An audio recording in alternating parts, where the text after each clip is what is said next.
Bonjour petits et grands lecteurs, j'espère que vous allez bien. On se retrouve aujourd'hui pour un update lecture avec des très belles lectures, notamment ça va être un update lecture avec 100% des artistes auteurs français et ça a été les trois de très belles découvertes dont deux ont été vraiment des très bonnes lectures, donc j'avais vraiment envie de vous en parler. Plus j'avance dans mon parcours de lecteur, moins c'est facile pour moi de trouver des bonnes lectures. Je serai à Médiéval Arc, donc les fêtes médiévales à Arc-la-Bataille situées juste à côté de Dieppe, et le week-end prochain je serai à Provins, voilà, dans l'abbatiale pour la fête médiévale de Provins qui est donc à 1 heure je crois de Paris et qui est la plus grosse fête médiévale d'Europe, il me semble, ou une des plus grosses fêtes médiévales d'Europe, et ça va être super chouette parce que je l'ai fait en tant que visiteur et c'était super cool. Et on commence tout de suite.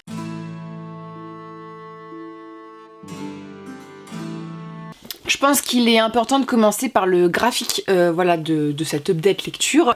L'homme qui voulut être roi, donc de Rudyard Kipling, et qui est illustré par Armel Golm. Ce livre a reçu le prix, alors je crois que c'est le prix Pépite des Imaginales. En clair, ça a reçu le prix des Imaginales de l'illustration. Alors ce n'est pas simplement que sur la couverture, hein, c'est-à-dire que c'est un livre illustré. Voilà, si je peux faire défiler des petites illustrations entièrement en noir et blanc, sauf les dernières planches qui sont illustrées en couleur. Armel Golm, vous avez peut-être reconnu la patte, c'est un artiste qui a travaillé notamment pour Brajlon et sur le travail de Lovecraft que j'aime beaucoup. Un illustrateur qui travaille beaucoup sur le noir et blanc, sur le gris et sur ces couleurs un petit peu sombres qui sont bien adaptées à l'univers Lovecraftien et qui ont été très sympas dans cet univers-là aussi. C'est un illustrateur que j'aime beaucoup pour sa patte. Donc en fait le travail d'illustration est ouf parce que j'avais plus l'habitude avec Armel Golm d'avoir des paysages, ce dans quoi il excelle, mais dans celui-ci on a énormément de visages qui sont crayonnés et c'est magnifique pour le coup, très précis avec les costumes, les personnages décrits sous plusieurs angles. De quoi ça parle? Alors c'est un texte qui est assez connu de l'auteur. Alan Lee a quand même fait une petite postface. Alors Kipling, pour ceux qui n'ont pas du tout suivi, c'est l'auteur du Livre de la Jungle, donc très grand auteur anglophone qui est très réputé. Là, on est sur l'histoire en fait de deux explorateurs qui vont partir pour une incursion dans un pays fictif. C'est le Kyrgyzstan, il me semble. Non, pas du tout ça, le Kafiristan. Ils vont décider en fait de conquérir un petit peu ce pays, ou du moins d'avoir une position sociale importante, notamment devenir roi de ce pays, voilà. Et il y a un carnet qui va être retrouvé, et notamment toute l'histoire de ces personnages-là, un carnet qui est illustré par Armel Golm, et donc on suit cette aventure de deux voyageurs un petit peu craignos au début, qui vont suivre une aventure qui devient de plus en plus craignos avec l'histoire. Je trouve que c'est une histoire qui est très empreinte du 19e siècle, même 18e siècle, parce qu'en fait, on est dans une Angleterre coloniale dans le texte, alors il faut bien se rendre compte que ça date un petit peu, donc il faut prendre ce recul-là, où on a un peu toutes les colonies des Indes, tous ces pays en fait à proximité, qui ont été annexés, ou du moins, annexés par les Anglais, qui ont été piétinés, qui sont voilà colonisés par les Anglais, et on a donc ces personnages anglais qui vont essayer de coloniser d'autres terres. Donc il y a ce sous-texte là qui est assez intéressant de notre point de vue moderne, mais il faut savoir qu'il y a du lexique et du vocabulaire qui peuvent paraître pas trop 2022 dans le texte, mais c'est normal du fait du contexte. On est sur des personnages qui sont assez gris et sombres, l'ambiance est un petit peu glauque pendant tout le roman. Alors moi Kipling, j'ai lu le Livre de la Jungle qui est un livre qui peut être un peu glauque aussi voilà, mais c'est vrai que j'avais plutôt l'image, et l'image qui m'en reste c'est l'image Disney avec Baloo et tout ça, et en fait là on est sur plutôt un texte où il y a des situations, les mecs sont un peu bizarres au début, il y a une scène dans le train où t'as des mecs un peu craignos qui arrivent, tu te dis oula qu'est-ce qui se passe, et au fur et à mesure on voit qu'ils vont gagner en prestance, c'est un peu comme Icare, vont un petit peu se brûler les ailes, et ça on s'en doute dès le début du texte, mais c'est un livre qui a un petit, alors je dirais pas qu'il y a un côté Lovecraftien, mais il y a un petit côté un petit peu danger, truc un peu sombre, mais tout en étant très réaliste, et en ayant des sous-textes, voilà, des cultures qui sont exploitées, et vraiment tout un propos en fait sur la colonisation. Ça n'a pas été un coup de cœur au niveau du texte, c'est-à-dire que j'ai trouvé ça intéressant, j'ai trouvé ça palpitant, un petit peu sombre, on va voir comment ça va se bouleverser, les personnages sont gris, c'est un texte qui se lit super vite, hein, parce que avec l'illustration, il y a beaucoup plus d'illustrations, hein, comme je vous dis. Alors par exemple quand je vous parlais des personnages illustrés, mais voilà, on est sur ces planchis, moi j'étais plus emballée en fait par la mise en carnet, la mise en dessin en fait de cette histoire, qui est super intéressante et très précise, et d'avoir découvert un petit peu l'illustration d'Armel Golm sous d'autres angles, et je comprends parfaitement pourquoi il a eu le prix, hein, parce que c'est tellement qualitatif en termes de dessin, ça argumente bien le texte avec plein de paysages, de décors, vraiment ce côté croquis dessiné comme ça, ce qui porte un peu le texte en fait avec ce voyageur qui aurait accompagné ces deux explorateurs. La fin est vraiment, le récit est plutôt chouette, mais je pense qu'il faut que vous attendiez plus à être transporté par le dessin que par l'histoire. Voilà, je pense que voilà, et c'est une histoire qui date voilà dans son contexte aussi et qu'il faut remettre un peu dans cette échelle là. Ça m'a permis de découvrir un texte de Kipling que j'aurais sans doute jamais lu autrement, et c'est vraiment un magnifique ouvrage. Je voulais faire un point sur la maison d'édition Corrette qui avait des illustrateurs vraiment brillants voilà, dans tout leur panel, et ça m'a donné vraiment envie, parce que moi je suis pas une spécialiste de ça m'a vraiment donné envie du fait qu'ils étaient super sympathiques, et la qualité de leur catalogue, et vraiment le livre est ils sont autant à l'extérieur qu'à l'intérieur. Le jeu des couleurs sombres et des gris et tout, ce qui est un peu particulier à Armelgom, est vraiment intéressant ici, parce que j'ai l'impression que dans les scènes qui sont de plus en plus glauques, voilà, c'est de plus en plus sombre. Hein, voilà, on est sur des paysages un peu horribles quoi, et ça donne une dimension assez étouffante dans le texte qui est vraiment très très bien réussi. Donc si vous aimez l'illustration, et notamment si vous aimez le travail d'Armelgom, n'hésitez pas, on est vraiment sur un ouvrage où il y a de l'illustration, il n'y a pas 3 illustrations qui se battent, hein, non, c'est vraiment un bel ouvrage illustré et très très qualitatif, et je vous le recommande si vous aimez un peu ce genre d'histoire aventure 19e siècle. Malheureusement je peux pas vous en dire plus sur l'histoire parce qu'il y a quand même des plot twists dedans, voilà, et ça serait vous gâcher en fait l'histoire si je vous en parle, mais il y a des choses qui sont très très étonnantes vers le bouleversement vers la fin, donc ça c'était plutôt cool. Ensuite je vais vous présenter 2 lectures qui étaient très très bonnes.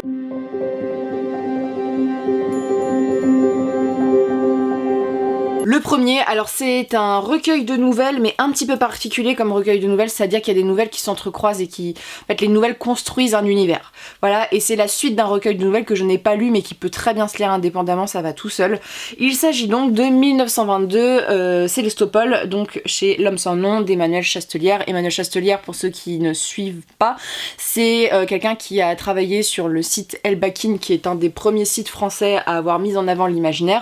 Donc c'est quand même quelqu'un qui a de l'importance dans l'imaginaire français, et donc il a sorti ce recueil Célestopol. C'était déjà un recueil qu'il avait sorti chez un autre éditeur, et donc on est dans une réinterprétation de 1922. On va croiser plein de personnages historiques, hein. Il y a Marie Curie, François Ferdinand, Carter, voilà, il y a plein de personnages assez différents. Ça fait quelques semaines que je l'ai lu, voilà, donc je ne sais plus exactement les personnages qu'il y a, mais il y a beaucoup de références à cette époque-ci, avec un royaume un peu slave, une cité en fait, c'est un peu compliqué, mais il y a une cité sur la lune voilà, qui a été construite, et on va suivre des histoires un petit peu, une géopolitique entre ces royaumes et tout, qui se construit en fait au fur et à mesure des nouvelles. Donc en fait ça construit un royaume, ça construit un univers qui est assez intéressant. On va avoir des nouvelles, autant des nouvelles avec des personnages qui sont récurrents, notamment il y a dans la première nouvelle un personnage féminin et un personnage, il me semble, qui est un petit peu animalisé et qu'on va retrouver, c'est des espèces de chasseurs de primes à l'intérieur du texte, et on va avoir des nouvelles qui sont des one-shots mais qui vont se compléter dedans. Donc c'est un livre qui m'a beaucoup plu. Alors je pense que déjà la plume est hyper agréable à lire, et surtout en fait Emmanuel Chastelière a compris comment c'est des nouvelles, c'est-à-dire que des fois j'ai lu déjà des nouvelles où je me suis dit il n'y a pas de chute, la nouvelle est mal construite. Là il y a vraiment à chaque fois des chutes, des bonnes nouvelles qui sont construites, plus ou moins importantes sur la cité, plus ou moins petites ou grandes en fonction du nombre de caractères, et ça fait qu'à chaque fois les chutes sont très bien pensées, hein. Notamment je sais que j'ai été happée dès le début du livre parce que la chute de la première nouvelle fonctionne très très bien. À chaque fois la nouvelle va te donner une ambiance différente, dans un lieu différent, où va te donner des indices en fait sur le monde, donc ça complète voilà, ce côté un peu puzzle qui est hyper intéressant.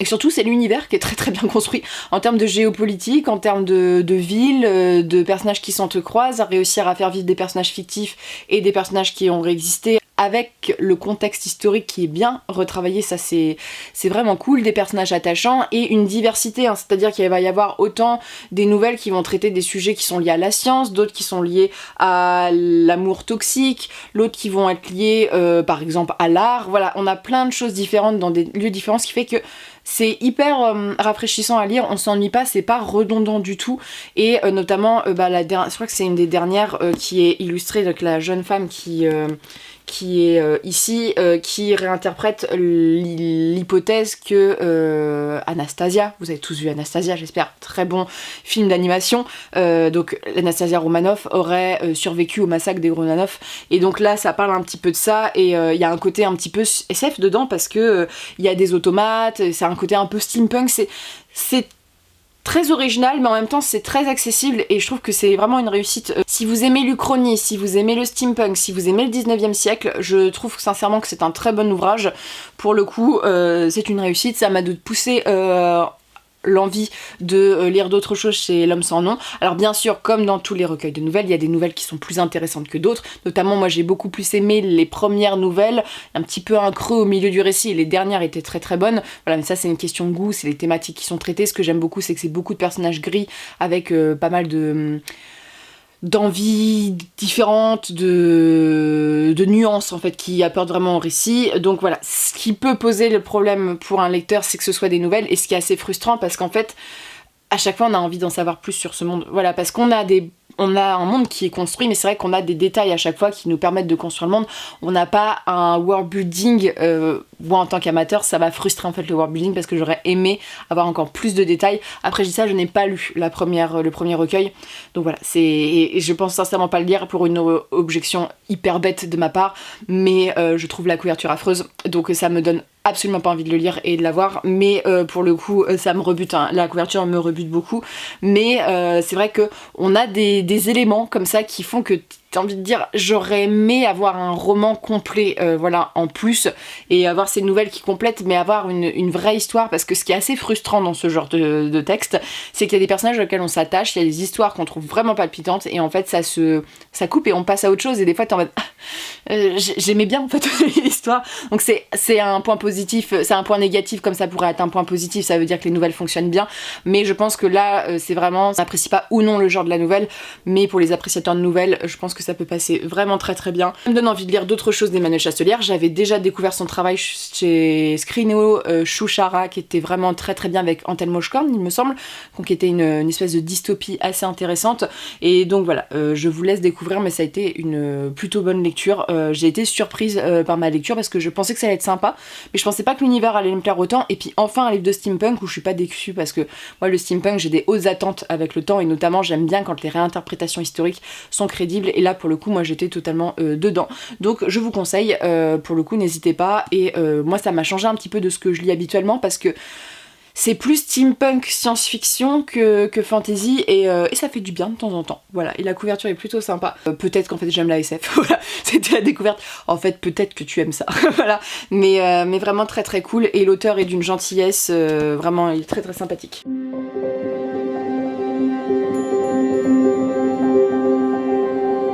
Ensuite, autre livre, autre ambiance, avec un auteur aussi français, alors là ça a été la découverte aussi. J'ai été extrêmement impressionnée par la qualité du roman, voilà, ça m'a fait du bien de lire un roman français où il y a un intérêt à ce que ça soit publié. Je m'explique, il y a beaucoup de livres qui sont publiés parce que, voilà, on publie des livres parce que ça fait vendre.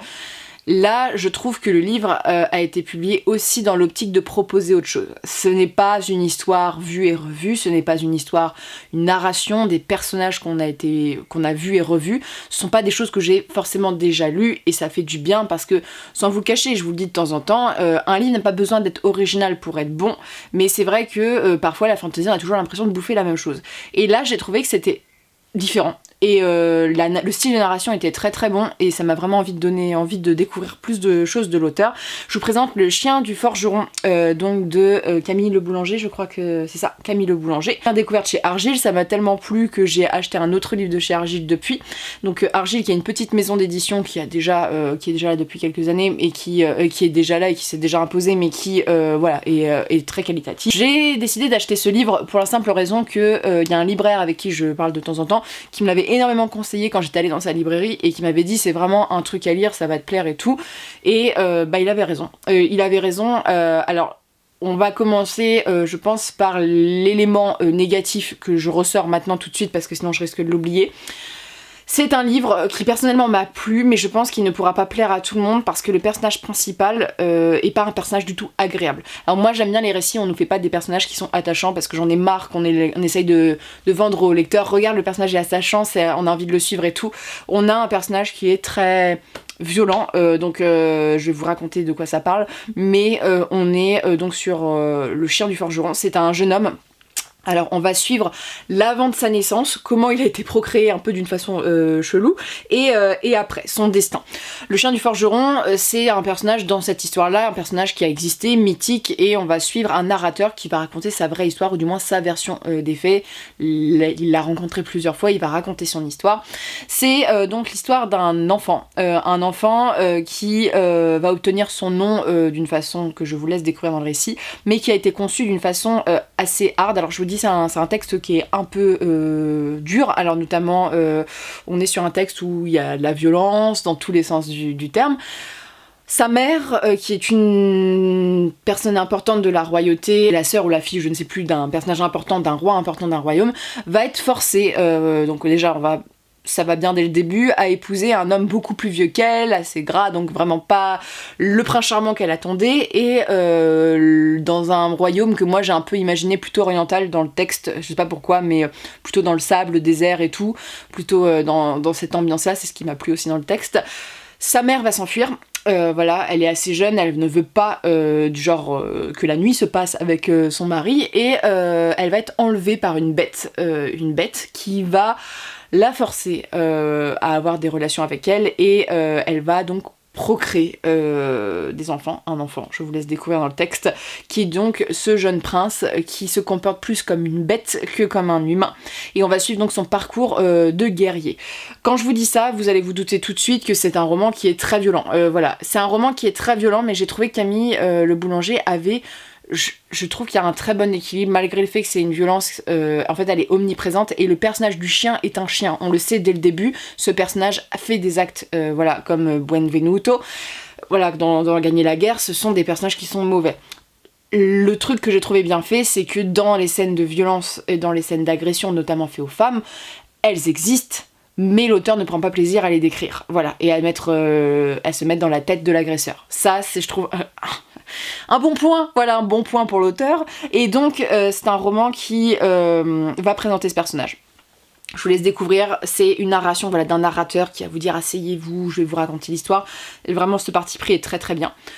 La plume est super bien faite. En fait, la narration et la plume se comblent super bien, c'est assez riche en termes de vocabulaire, ça coule tout seul. En fait, ce qui est assez ouf, c'est que t'as envie de lire la suite. Et j'ai eu un ou une d'entre vous qui m'a dit qu'il avait été rebuté par le texte, pas par le texte mais plutôt par le personnage.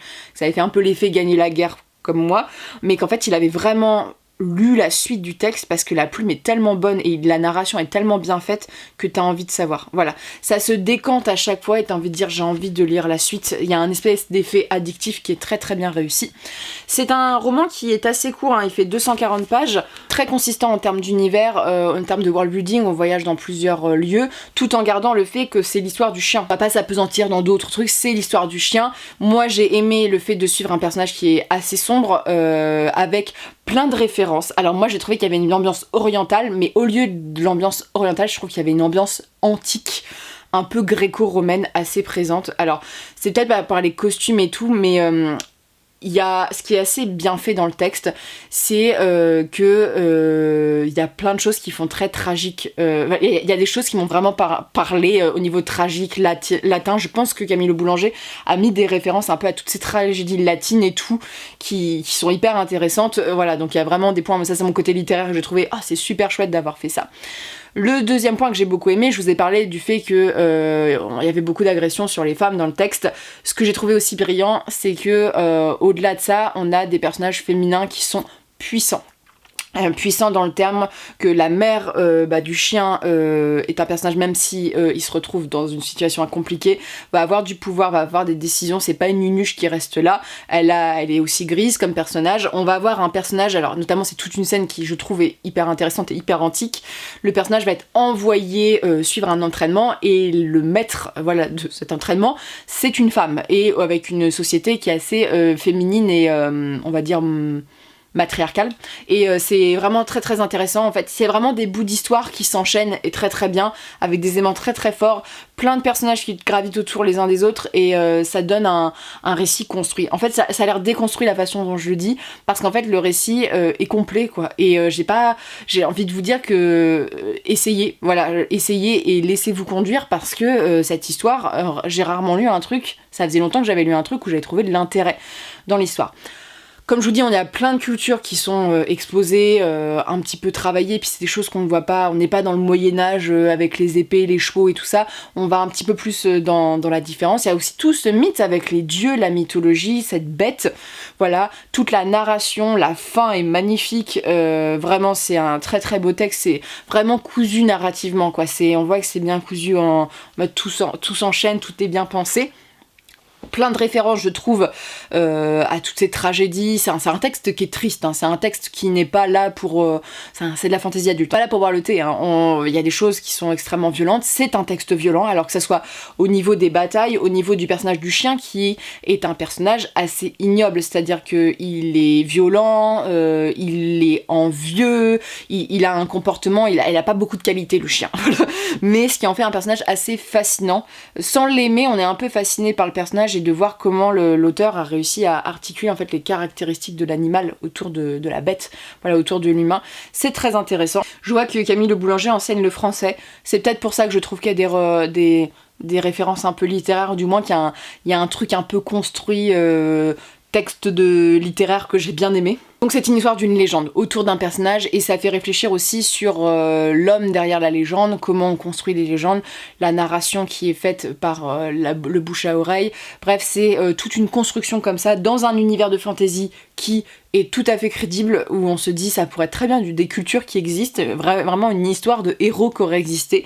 Donc je vous laisse découvrir. Sincèrement, c'est je pense une des lectures les plus marquantes que j'ai eues en 2022. Voilà, c'était vraiment de très très bonne qualité. J'étais conquise, et je n'ai pas... voilà, je n'ai même pas les mots pour en parler, tellement le texte est construit, voilà, et qui répond en fait à tout ce que j'aime. La violence, du world building, du fond, un côté un petit peu littéraire dans la plume, dans la narration, et un truc original. Voilà, moi ça fait tout ce qu'il faut pour avoir un truc cool, et voilà, il est à 20€.